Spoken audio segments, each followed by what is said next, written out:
Hello, everyone. It's Charlton. Please subscribe to my channel and tap the notification bell. I'd appreciate it majorly. So, there's a triple homicide in central Florida, Polk County, which is east of Tampa. Overnight, and I think a fairly small community, and that's the sheriff of Polk County Sheriff Grady Judd, who's giving a press conference, I guess, this morning.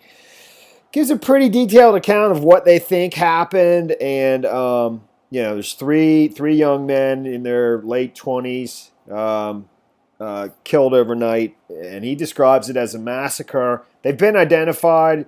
He says he actually got permission from the family to identify the victims, even though they're not minors. He cited some law that usually precludes them from revealing the victims' names, but he got permission from the families and put all their names out there, and I'll show you them in a second, and he describes how they think it went down. But he described it as a massacre of them being beaten and shot, three adult males. So, and they do believe that there's probably multiple suspects that were behind the killings. So, and what's even more unusual is one of the three victims, and I'll go through it in a little bit more detail, was able to call a family member, his father, as this was all going down, I guess, very quickly, and just say the word help. I don't know if that was left in a voicemail or literally just, if he was able to say that to his father, in a live conversation.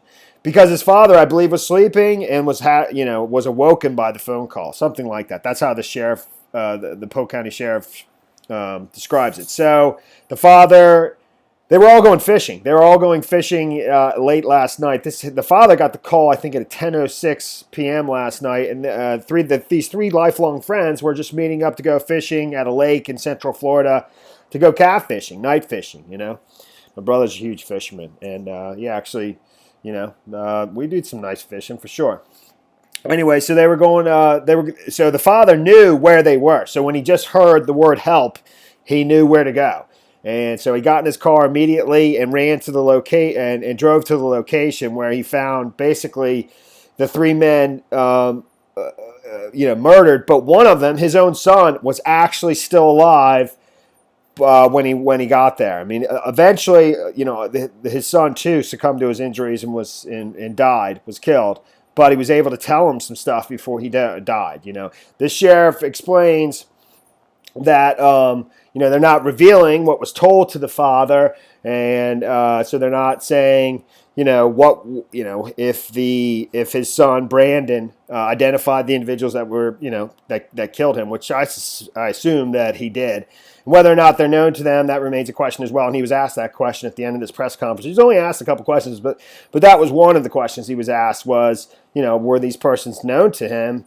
To these individuals, and the sheriff says that we don't know at this point. However, it's highly unlikely that somebody just happened upon these three guys, and this lake's kind of out in the middle of nowhere. It's in Central Florida, and it's just not like a tourist destination or anything like that. So the likelihood that somebody just happened upon them and then brutally murdered them for whatever reason is not very likely. So basically, they probably were known to him, and I would definitely think that. In fact, I would want to know, how did they know they were going to be fishing there that night? They had to be known to him. So the individuals, this is one of them, Damon Tillman, and he had arrived at the lake first. It's in there, like I said, it's Polk County, it's Frostproof, is Central Florida. There's Tampa right there, so it's east of that by, I don't even know, maybe 80 miles.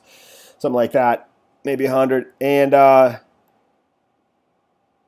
Frostproof is the town. There's Frostproof right there. They were fishing at Lake Streety Lake, which is right there, and Lake Streety Road runs along it. So this is where they were going to be fishing that night. In fact, and where this Polk County Sheriff Grady Judd is giving the press conference, you could see that it's like clay, dirt roads, and so it's just out there in the sticks, And But when the father arrived, and the sheriff explains, when the father got the call, he was so urgent, he just ran out the door, got in his car, and drove to the location where he knew his son was going to be fishing, forgot his phone. So when he got there and saw what he saw the three of them killed, or two of them killed, and his son's still barely alive, he got back in his car and drove to the closest place he could, which was Sunray convenience store, which was up the street.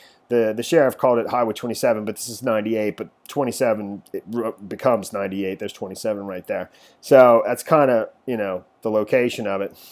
But supposedly, and this is all around last night around 10. The 10:06 is when the father got the call. Damon Tillman was there. Showed up to go fishing first. He says in his red pickup truck, and actually his red pickup truck is pictured right on his Facebook page right there. I think that's the same truck. And the suspect or suspects, they believe it's suspects, were in the process of killing him. How they were in the process of killing him, whether they were shooting him or beating him. My guess is they were beating him. When the other two guys showed up, Kevin Springfield, who's this individual there, in a white pickup truck, and Brandon Rollins is this dude. They came together, I believe, showed up later as the suspects were killing their friend, in the process of murdering or beating or killing their friend. And then they were shot at and ultimately killed.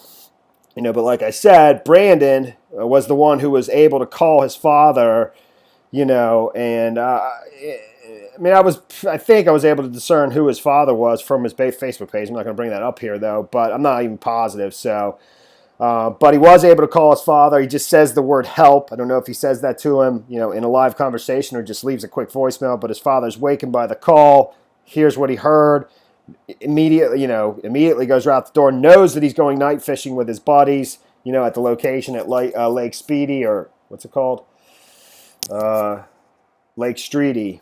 And finds what he finds. So, they've actually put out a $5,000 reward for now for any information leading to an arrest of those they suspect in this killing.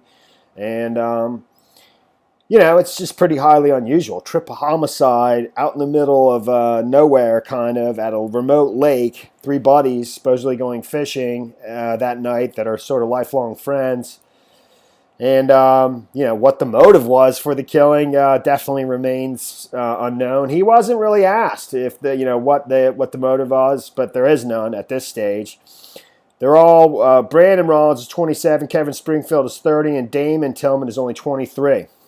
They seem by their Facebook page to have some family, families of their own, like kids, but some of them, but one, or at least one. And it looked like Brandon had a child, but not absolutely certain of that. So that's pretty much the story there, man. Thanks for watching my videos. Please subscribe to my channel. Give me a like down below, and I'll see you in the next video. Later, man.